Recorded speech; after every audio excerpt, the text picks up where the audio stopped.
Saya menyaksikan dari dekat gitu ya, demo 212 yang berjilid-jilid, saya juga ikut di dalamnya, menyaksikan dari dekat. Itu kan datang dari berbagai kalangan, bukan hanya orang Jakarta.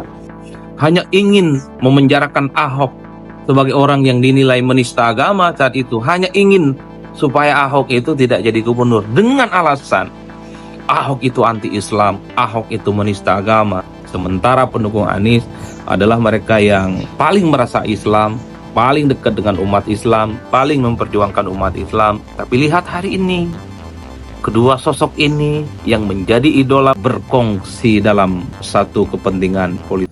Saya kira banyak sekali pihak yang kaget dan bahkan hampir syok melihat kemesraan yang dipertontonkan oleh Anies Baswedan dan Ahok saat merayakan pergantian tahun 2024 ke tahun 2025. Kenapa begitu kaget dan hampir syok? Ya karena tentu Anies Baswedan dan Ahok ini adalah dua sosok yang kemudian hampir membelah warga Jakarta dan bahkan membelah seluruh bangsa Indonesia gara-gara pilkada 2017 yang lalu yang menggunakan sentimen politik identitas, yaitu isu agama dan isu-isu etnis. Kita tahu bahwa Anies itu menang di pilkada karena Ahok dinilai sebagai penista agama. Di demo berjilid-jilid, di demo hampir tiap hari, gerakan pembela ulama, gerakan pembela umat Islam dan seterusnya, yang menganggap Ahok itu adalah orang yang adalah menista agama, tidak layak memimpin bangsa dan negara, dan seterusnya dan seterusnya.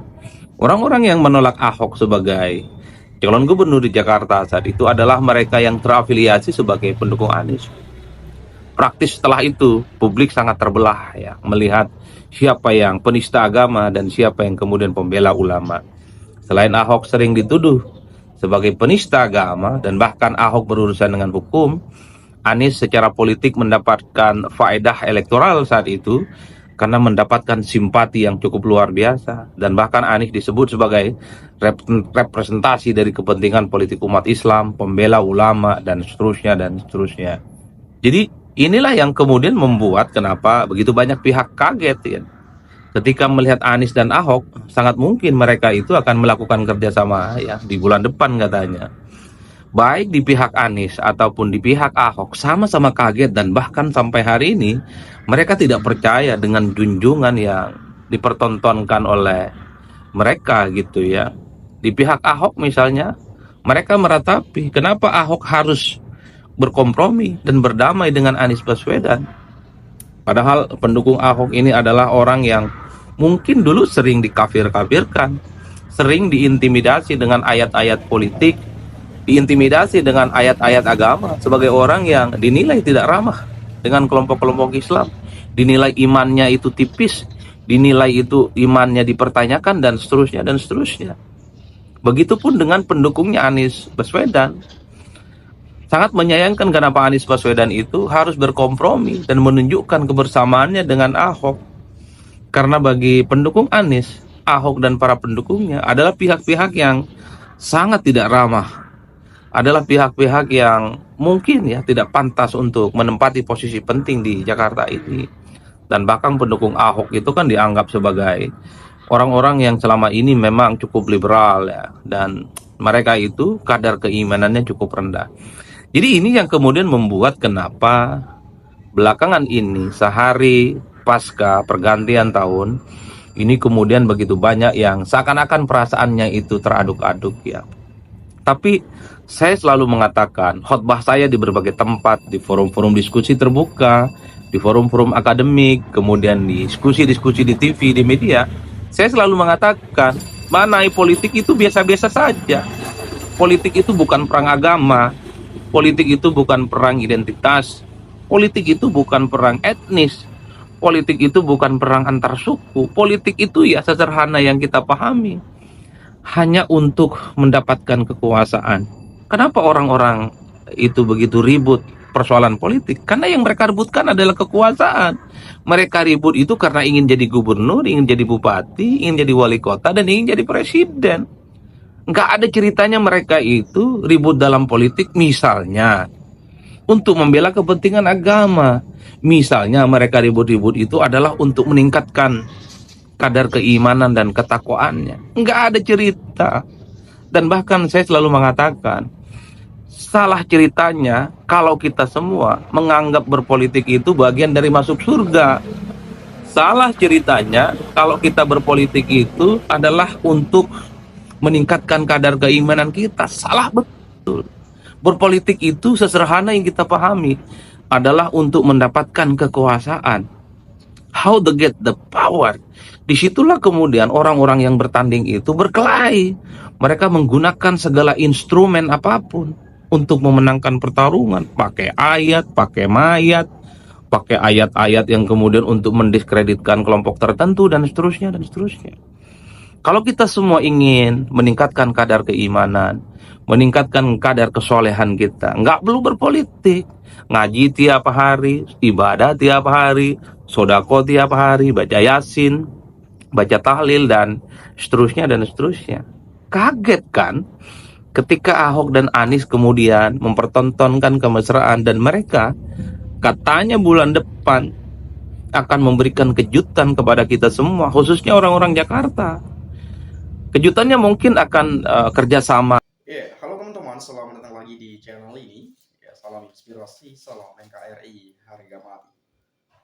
Kalau tadi kita semacam mendapatkan informasi tentu memang kalau kita melihat bahwa hubungan, ini berbicara hubungan antara Pak Anies Rashid Baswedan, Capres 2024 walaupun kalah tapi mungkin tidak cukup berjuang sampai di sini.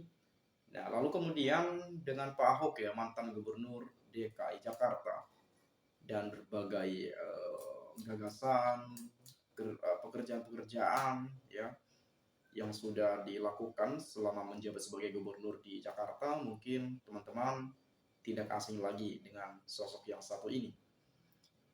Beliau juga pada saat Pilpres 2024 mengundurkan diri dari jabatannya sebagai komisaris utama PT Pertamina. Jadi ini jabatan yang sangat bergengsi sekali menurut saya, tapi beliau mengundurkan diri padahal gajinya mungkin udah 3 digit lah per bulan, barangkali seperti itu tapi merelakan mungkin dengan tujuan-tujuan tertentu agar mungkin masyarakat atau orang-orang di sekitarnya tidak bertanya-tanya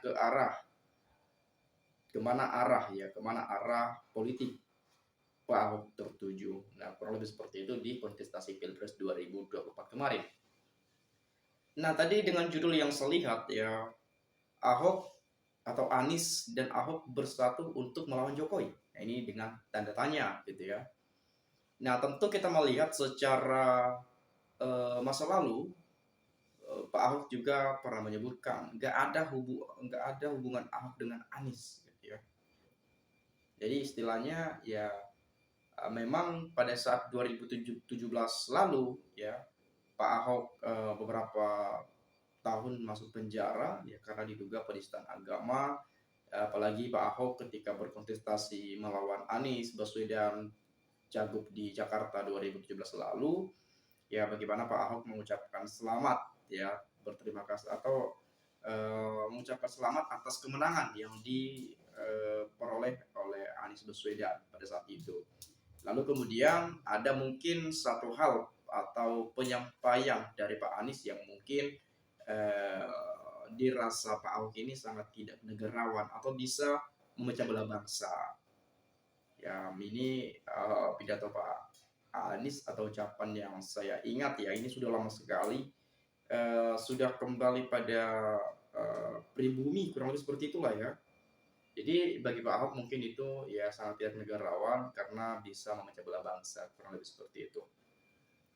Nah, lalu kemudian terlihat jelas sudah ada kedekatan antara Pak Ahok dan Pak Anies. Itu terlihat pada saat Pilkada 2024 kemarin pemilihan kepala daerah, bagaimana mereka terlihat sangat dekat sekali ketika ada penyampaian, ada semacam reunian gitu yang pernah menjabat sebagai gubernur di Jakarta. ya. Dan lalu kemudian pada saat mendukung pasangan Pramono Anung dan Rano Karno, ya tentu Pak Ahok juga terlibat, Pak Anies juga terlibat. Nah, makanya tadi dengan judul yang saya lihat Pak Ahok dan Anies bersatu untuk melawan Jokowi, itu tanda tanyanya gitu ya. Saya nggak tahu spesifik jelasnya seperti apa. Mungkin teman-teman tahu, nanti boleh silakan sampaikan di komentar pada video ini. Dan tentu memang kalau kita melihat bahwa secara ideologi, ya kemarin kan sempat nih Anies digadang-gadang maju di Pilkada Jakarta sebagai calon gubernur, dan digadang-gadang wakilnya dari PDIP atau PDIP berkoalisi dengan PKS pada saat itu gitu ya. Tapi memang yang kita tahu sejauh ini secara ideologi PKS dan PDIP ini ya kurang nyambung kali ya, atau kurang sejalan secara ideologi, itu nggak bisa bertemu gitu ya, yang kita tahu sejauh ini. Nah, padahal Anies sempat salah satu nama yang digadang-gadang maju melalui PD Perjuangan ya, karena pada saat itu kita tahu bahwa Kimplas ya, Kimplas sepakat yang mengusung pasangan Ridwan Kamil Susono ya, meskipun pada akhirnya kalah juga gitu ya. Tapi ini kan koalisi partai yang sangat besar sekali ya, sangat gemuk ya, koalisi Indonesia Maju plus PKS di kontestasi Pilkada Jakarta. Tapi mungkin di daerah-daerah yang lainnya ada beberapa partai yang berkoalisi juga ya. Jadi terkhusus di ibu kota Jakarta ya, di Jakarta bagaimana partai politik itu bergabung dalam suatu koalisi, itu mengusung pasangan Ridwan Kamil Susono. Nah, lalu kemudian sebetulnya Anies Baswedan kan kemarin kalau nggak salah sudah dikeluarkan SK dari PKS akan maju gitu ya. Tapi memang berdasarkan syarat ya, kursi di DPRD gitu ya. Jadi PKS membutuhkan satu partai minimal ya, minimal satu partai untuk berkoalisi untuk dapat mengusung Anies gitu ya. Padahal PKS sudah mengeluarkan secara resmi kemarin, sudah diumumkan ke publik juga. Dulu kalau nggak salah ya PKB kali ya, tapi PKB memutuskan untuk bergabung di pemerintahan Pak Prabowo atau di koalisi Indonesia Maju plus PKS. Nah, sebelumnya PKS belum gabung tuh. Nah, bergabunglah PKS, jadi plus PKS lah gitu ya. Indonesia koalisi Indonesia Maju plus ya, Kimplas ya. Jadi memang kedekatan Ahok dan Anies ini sudah mulai terlihat, atau barangkali bisa saja di 2029 barangkali maju atau apa gitu ya, kita nggak tahu juga nih.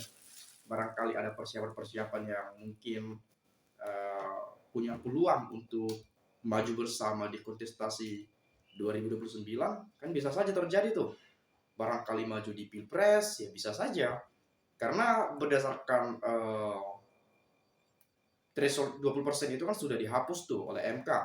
Artinya kartu Anies ini kan masih kepake nih, belum mati ya, masih bisa, baik itu mungkin diusung dari partai buruh ya yang sekarang ini ya, saya nggak tahu partai apa itu ya, pokoknya masih hidup lah gitu ya, masih hidup. Dan menurut saya kontestasi Pilpres 2029 ini bakal panas sekali, karena pasti banyak calon-calon yang akan maju karena sudah dihapus threshold 20% oleh Mahkamah Konstitusi, dan kita menghargai keputusan itu ya, meskipun ada beberapa orang yang mungkin kurang setuju ya, seperti apa yang disampaikan oleh Pak Surya Paloh di beberapa hari yang lalu, diwawancara oleh Kompas itu kalau nggak salah. Bukan tidak setuju untuk penghapusan itu, tapi kurang setuju ya, kalau tidak cocok di 20%, setidaknya dikurangi misalnya jadi 15%, 10%, dan lain sebagainya. Tapi itu sudah menjadi keputusan Mahkamah Konstitusi, ya kita tetap menghargai keputusan itu. Nah, kemudian ketika kita tahu bahwa threshold 20% itu sudah dihapus, Artinya pasti bisa potensi banyak calon yang akan maju di 2029. Kenapa seperti itu? Ya karena udah nggak ada lagi threshold itu. Nah, kalau kita melihat, kalau kita memprediksi dari sekarang misalnya, eh, barangkali ya, barangkali nanti setiap partai punya calon masing-masing, ya artinya bisa saja 8 capres kalau nggak salah nanti akan maju atau akan mendaftar di 2029. Ya, kenapa saya sebutkan 8 capres atau 8 kontestan misalnya, atau 8 kandidat? Ya kita melihat siapa yang duduk di parlemen saat ini. Ada 8 partai. Ada seperti PD Perjuangan, barangkali Mbak Puan ingin maju juga, ya. Barangkali Nasdem ingin mengajukan Anies lagi, kita nggak tahu juga ya. Ada PKB, ya. Ada Gerindra, Golkar, ya. PKS, dan seterusnya dan seterusnya. Jadi bisa berpotensi banyak calon nantinya. Nah, ketika banyak calon, masyarakat pasti punya banyak pilihan. Ya, tidak seperti di pilkada kemarin ya. Semua partai mengusung ini, jadi pilihannya hanya sedikit sekali. Gitu ya. Tapi kalau di Pilpres mungkin di 2029 bahkan banyak. Saya rasa seperti itu ya. Tapi kita nggak tahu, barangkali ada upaya-upaya politik yang mungkin ya inilah gitu ya, siapa tahu gitu ya, kita nggak tahu kedepannya. Ya ini kan masih lama juga ya, 4 tahun lagi, tapi dalam dunia politik waktu yang lama 4 tahun dan seterusnya juga sudah dipersiapkan mulai dari sekarang. Jadi sudah mulai ambil kuda-kuda ya, ambil ancang-ancang itu memenangkan pilpres atau kontestasi-kontestasi berikutnya di tahun-tahun selanjutnya. Mungkin seperti itu teman-teman yang dapat dari yang saya lihat ya. Kurang lebih saya minta maaf bila mana ada penyampaian yang salah atau ucapan yang tidak menyenangkan, saya minta maaf ya. Silakan dikoreksi ya, silakan berikan pandangan Anda, pendapat teman-teman, penilaian terkait video sebelumnya yang disampaikan oleh Bung Adi Prahitno di komentar pada video ini. Itu saja, sekali lagi saya ucapkan salam NKRI, harga mati.